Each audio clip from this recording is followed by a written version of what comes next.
ప్రభువును మన రక్షకుడు అయిన యేసుక్రీస్తు నామమున అందరికీ వందనాలు, దేవునికి స్తోత్రాలు.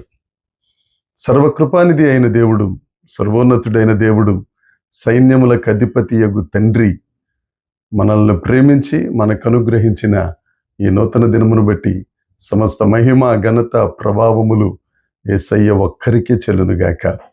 ఈ నూతన దినములో ఆ దేవాది దేవుడు మనకు అనుగ్రహించిన దేవుని యొక్క వాగ్దానము, కృపావార్త 121వ కీర్తన 7వ వచనం. నీ ప్రాకారములలో నెమ్మది ఉండునుగాక, నీ నగరులో క్షేమముండునుగాక. దేవునికి స్తోత్రం కలుగునుగాక, దేవునికి మహిమ కలుగునుగాక.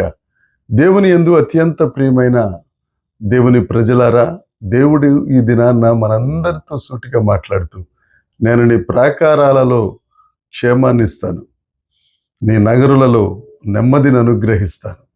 అదే 121వ కీర్తన 6వ వచనం చూస్తే, యెరూషలేము యొక్క క్షేమము కొరకు ప్రార్థన చేయుడి, యెరూషలేమును ప్రేమించువారు వర్ధిల్లతారు. ఎవరైతే యెరూషలేము కొరకు ప్రార్థన చేస్తారో వారి బ్రతుకులలో అభివృద్ధిని అనుగ్రహించే గొప్ప దేవుడు మన దేవుడైన యేసుక్రీస్తు ప్రభు.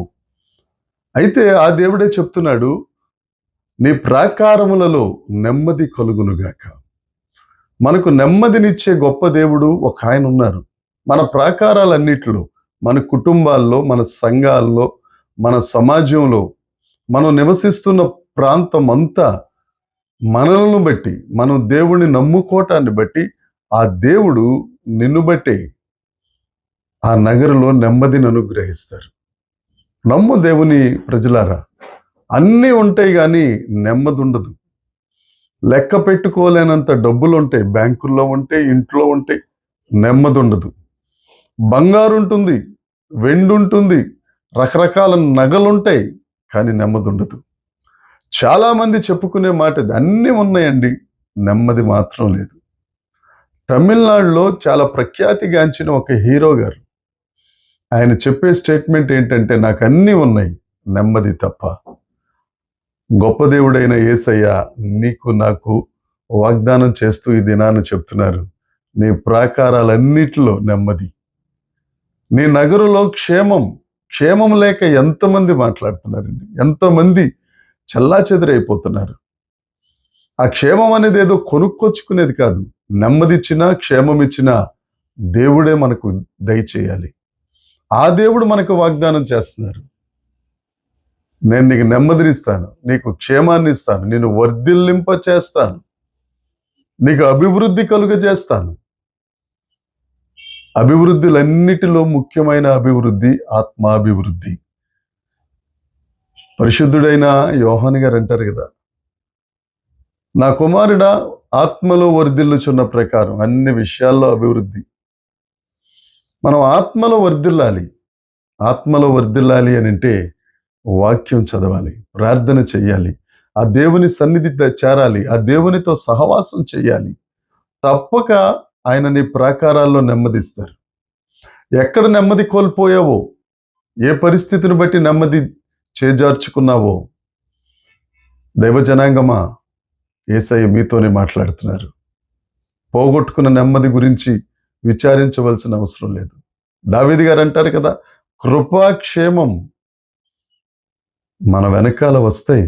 ఎప్పుడు మనం దేవుడితో సహవాసం చేసినప్పుడు, ఆ దేవుని వాగ్దానాల మీద ఆనుకున్నప్పుడు, ఆశ్రయించినప్పుడు, ఆయన వైపు చూసినప్పుడు, ఆ కృప కలిగిన తండ్రి నీ నగరాలలో నెమ్మదిచ్చి, నీ ప్రాకారాలలో క్షేమమిచ్చి, నీకు అభివృద్ధినిచ్చి, దేవుని యందు ఆనందించడానికి, నీ కుటుంబంతో ఆనందించడానికి, నీ సహవాసంలో ఆనందించడానికి, అన్ని విధముల, మరి ముఖ్యంగా దేవుని యందు ఆనందించడానికి, రక్షణ ఆనందం పొందుకోవటానికి ఈ దినాన దేవుడు నీతోనే మాట్లాడుతున్నాడు. వస్తావా యేసయ్య దగ్గరికి? నమ్ముకుంటావా యేసయ్యను? నమ్ముకుంటే నీకు క్షేమమే. ఆ యేసయ్యను దేవుడని ఒప్పుకుంటే మొదట నీ గుండెల్లో నెమ్మది, నీకు కావలసినంత క్షేమం. ఇంకెందుకు ఆలస్యం? ఏం ఆలోచిస్తావు? రా, యేసయ్య దగ్గరికి రా, యేసయ్య పాదాల చెంతకు రా, యేసయ్యా నీవే దిక్కను ఆయన పాదాలు పట్టుకుని బ్రతిలాడు. ఆయన సన్నిధిలో ఉన్న సంపూర్ణ సంతోషం నీ సొంతం.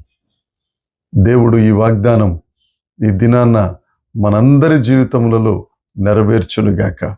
ఈ వాగ్దానాన్ని క్లెయిమ్ చేద్దాం, ఈ వాగ్దానాన్ని చేతో పట్టుకుందాం. నమ్మదగిన దేవుడు తప్పక నీ నమ్మిక చొప్పున నీకు జరిగించునుగాక. దేవునికి స్తోత్రం. ప్రార్థన చేసుకుందాం. పరలోకమందున్న మా తండ్రి, పరిశుద్ధుడా, కృపగలిగిన దేవానికి స్తోత్రం. మీరిచ్చిన ఈ మంచి దినమును బట్టి నీకు వందనాలయ్యా. ఈ దినములో మీరిచ్చిన వాగ్దానానికై సమస్త మహిమ నీకే అర్పిస్తున్నాం తండ్రి. మా ప్రాకారములలో నెమ్మది, మా నగరులలో క్షేమం, దేవ మాకు కావలసినంత ప్రభువా వర్ధిల్లుట మీరు మా జీవితాల్లో అనుగ్రహిస్తున్నందుకై నీకు వందనాలు చెల్లిస్తున్నాం ప్రభువా. నీకు స్తోత్రములు. నీ వాగ్దానమును చేతో పట్టుకుంటున్నాం తండ్రి. నీ పాదాల చెంతకు చేరుతున్న పోగొట్టుకున్న నెమ్మదిని, పోగొట్టుకున్న క్షేమాన్ని, పోగొట్టుకున్న అభివృద్ధిని మరలా మేము తిరిగి పొందుకొనగలుగుటకు నీ కృప మా మీద మెండుగా ఉంచి మీరు మహిమ పొందుమని యేసుక్రీస్తు నామమున ప్రార్థించి అడిగి వేడుకొనుచున్నాం తండ్రి. ఆమేన్. దేవుని కృప మనందరికీ తోడై ఉండునుగాక.